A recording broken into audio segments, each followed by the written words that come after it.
This is going to be video number 112 on your Firearms Defense channel. I want to continue this video with some more George Zimmerman commentary. Now, I want to share with you today two emails I received from some of my right-wing friends back in Heartland, and they got a good take on this.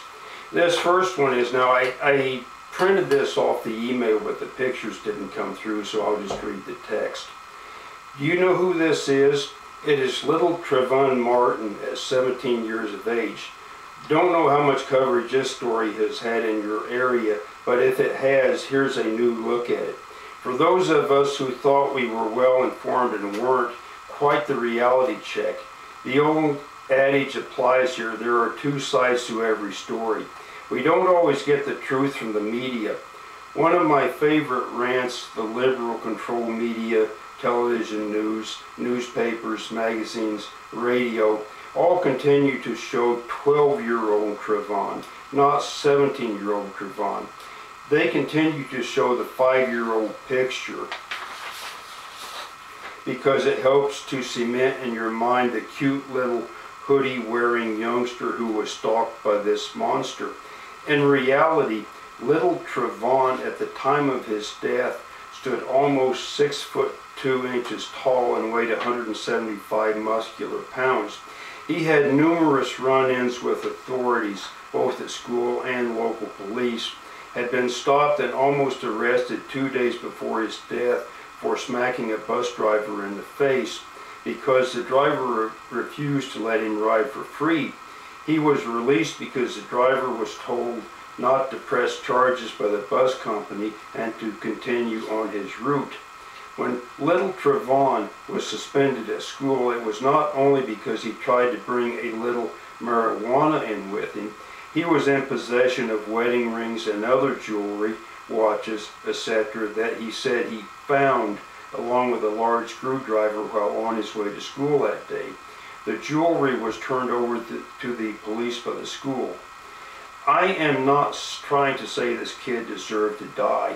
I am saying the media in the USA is controlled by liberals who twist and distort what you see and hear in order for you to see things their way. Not a single paper has printed recent photos of this kid because it would not keep your interest in the case.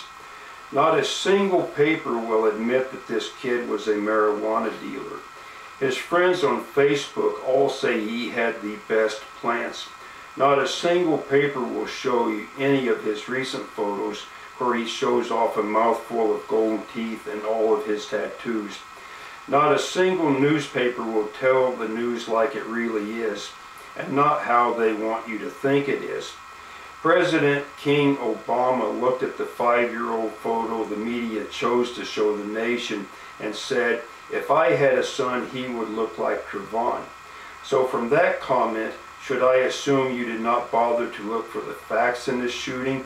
Or should I assume you want a son who is a 17-year-old drug-dealing, gold-teeth, tattooed thug whose name on one of his Facebook profiles was Wild Nigga, who finds jewelry and burglary tools on his way to school?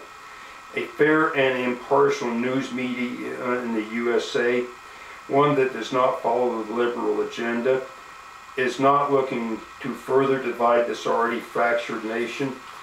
I didn't compose this, I'm only passing it on. Never trust the news media for anything. That's his first email I received. This second one here is another one. It was pretty interesting. This one starts out, it says, "Hello, I am Antonio West. Do you know me?" Now, I do have a picture here that I was able to copy from this email, and I'll show this picture here up close on my camera for this video. Okay, there's his picture. Okay, I'm going to read this email, and I'm going to make comments throughout this email and different aspects of it. It starts out, "Hello, I am Antonio West. Do you know me? You don't recognize me? That's okay, I understand. My name was Antonio West. I was the 13-month-old child who was shot in the face at point-blank range by two black teens who were attempting to rob my mother, who was also shot. I think my murder and my mommy's wounding made the news for maybe one day and then disappeared. A grand jury of my mommy's peers from Brunswick, Georgia, ruled that the black teens who murdered me will not face a death penalty. Too bad it was me who got the death sentence from my killers instead, because my mommy didn't have the money they demanded from her at gunpoint. Well, now, the death penalty, now, you know me, if you've watched any of my videos at all, you know I'm a big fan of the death penalty, but to be perfectly candid, it doesn't get done often enough in this country to do any good, and these two teenage pukes are only another two pukes who were sentenced to death, and maybe 20 years from now they die. Maybe they most likely wouldn't. It'd be untold millions for the defense attorney. So that's a death penalty. Yeah, if it was up to me, I'd execute these two tomorrow, but unfortunately I'm not king. So it goes on here. See, my family made the mistake of being white in a 73% non-white neighborhood, but my murder wasn't ruled a hate crime. Well, a little other comment here. I think Georgia itself, I think the whole state of Georgia is probably predominantly black. I think maybe the whole South is predominantly black now, you know. So this is just the sort of thing that can be expected over and over and over, because we are the minority. I'm just about 100% certain of that.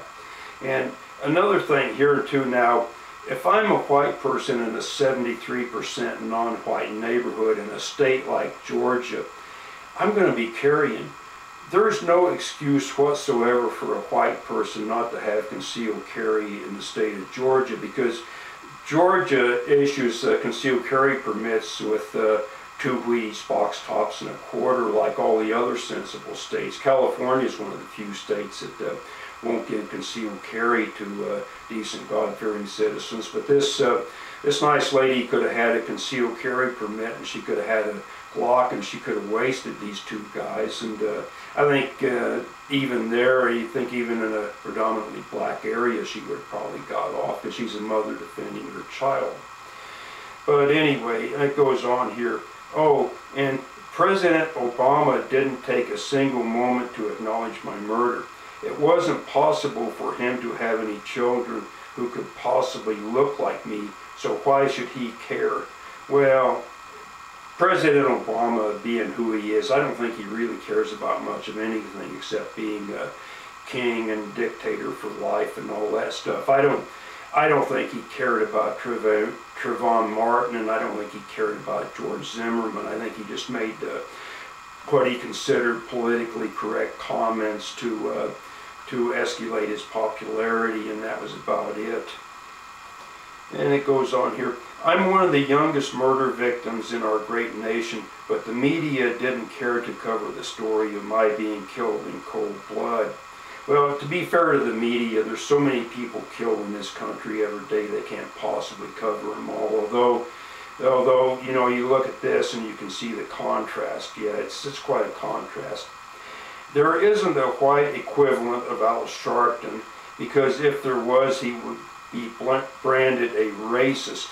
So no one's rushing to Brunswick, Georgia to demonstrate and demand justice for me. Well, 100 years ago we had the KKK, but now they're all gone, you know, and maybe everybody can appreciate now from these things that occur that maybe they served a useful purpose. There is no White Panther Party either to put a bounty on the lives of the two black teens who murdered me. No, they'll just get old in prison, I guess.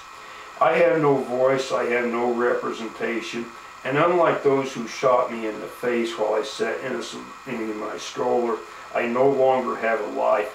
Isn't this a great country? Well, maybe not, you know. So this on here. So while you're out seeking justice for Trayvon, please remember to seek some justice for me. Well, justice for Trevon, that's not a big deal. Justice for Trevon come from the end of George Zimmerman's barrel, and that's over and done with. You know, we can take comfort in the fact that Trevon got justice, and that's the end of him, and that's the end of that. This poor Antonio West, I guess his justice is going to be that hopefully these two teenagers will do a whole lot of years in prison, and when they get out, if they ever get out, they'll be old and tired, and they'll be sorry for what they did. I suppose that's the only justice he's going to get. Tell your friends about me. Tell your families to get t-shirts with my face on them so that the world will pay attention, just like you did for Trevon. I won't hold my breath. I don't have to anymore. So that's this email. Now, maybe you can appreciate what I told you a little bit in 111. The white people are the minority now.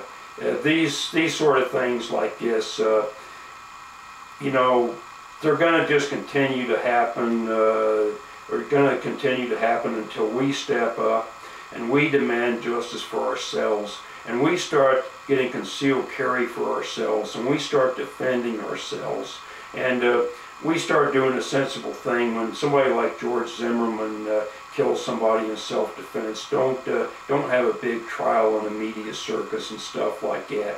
And we better pay attention in this 2016 election and in the midterms too. And if it's not too late, we better start electing some people who represent us and represent our views. And if that sounds racist, well, so be it. But unless we step up and start paying attention, this sort of thing is going to keep happening, and it's going to keep happening over and over and over until we step up and work to put a stop to this sort of thing. This is your Firearms Defense channel signing off on video number 112. I'll see you on video number 113.